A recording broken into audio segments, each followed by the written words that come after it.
So, part one of the season one finale of The Bad Batch. Obviously, we know there will be a season two now, and if you didn't know about that, then check out my news video I posted on Monday. But anyway, part one of the finale has just dropped, and I'm here to give my thoughts on it.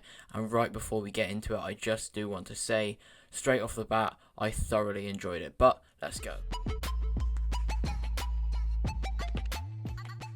So first things first, this episode takes the music from when Obi-Wan arrives on Kamino in Attack of the Clones, like straight out of that, and uses it in itself, which I thought was really, really good. I really enjoy the theme music of Kamino in Attack of the Clones, so it was great to hear it in this episode, and it was just like a nice little touch to set the theme for this episode. Really, really cool, because when we first saw Kamino, we didn't really know what it was, what was going to happen, or anything like that.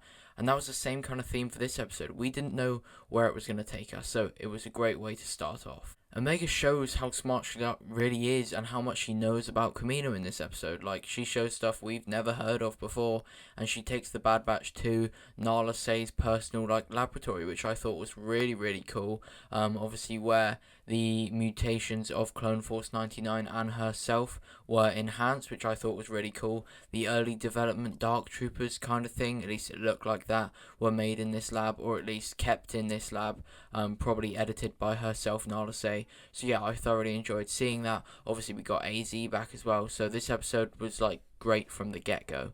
However, when Wrecker, Tech, and Echo decide to go for Hunter, sadly Omega is kind of semi-sidelined again, but shows her importance once more. So it's she's sidelined, but she did end up being important. But the fact that she is so important when she is sidelined makes you think, why is she sidelined in the first place? She's a genuine, real asset to the Bad Batch and very, very useful. But then there's also the argument, if she's so useful when she is kind of sidelined, why would you not sideline her?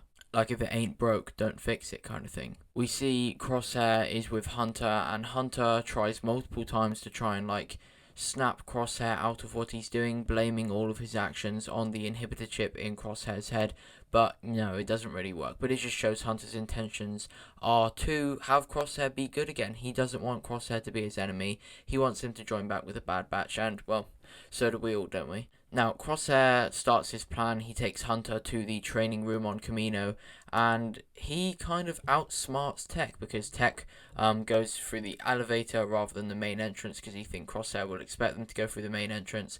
But yeah, Crosshair outsmarts Tech, which makes me think, when Crosshair's inhibitor chip was enhanced, was some of his mutations enhanced as well, like his intelligence? Because, Tech's meant to be the smart one.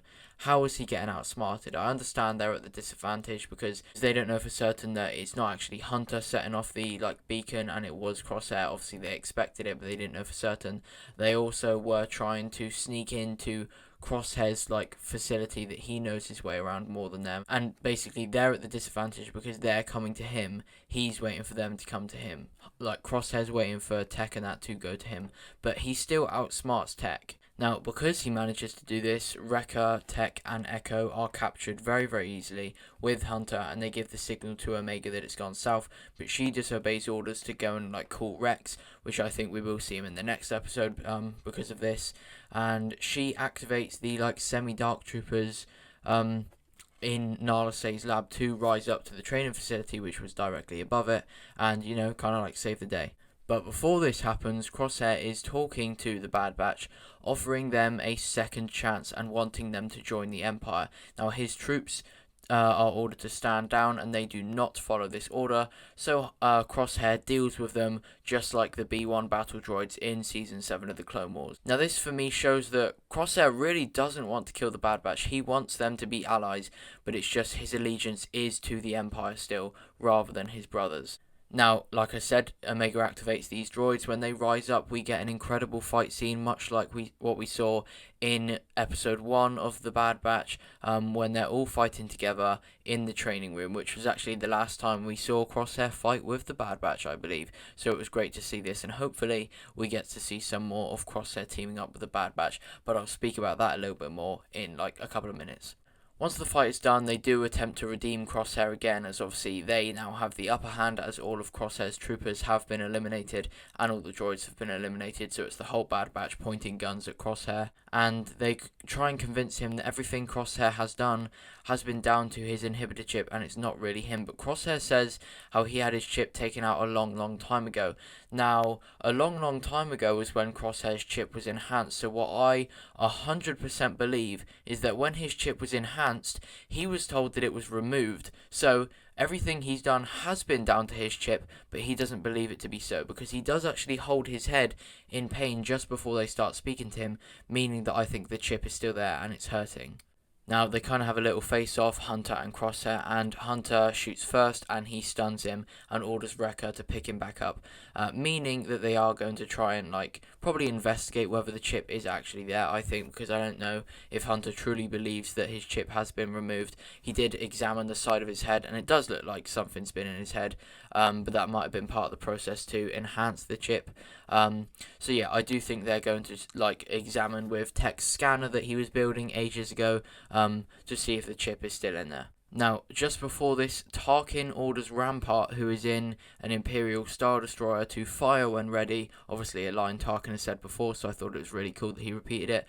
To fire when ready on the facility of Kamino. Kamino is absolutely ripped apart by multiple Star Destroyers, and this is where basically the episode ends. The Bad Batch are really trying to escape before, they die, and the Empire have basically abandoned Kamino. This kind of explains why we never see it again after, the Bad Batch, because it's been absolutely destroyed. And I guess they didn't really need it. It kind of separates the Republic from the Empire if they stop using Kamino. They've taken all of the important scientists, probably the technology that they needed, and all of the troopers that they needed from Kamino. So it was basically an abandoned facility that just associated them to the Republic a little bit more. So to separate themselves from this, along with changing clones to TK troopers, changing the armor, they are now making new facilities and leaving old ones behind. So the transition between the Empire and the Republic is happening in this episode, and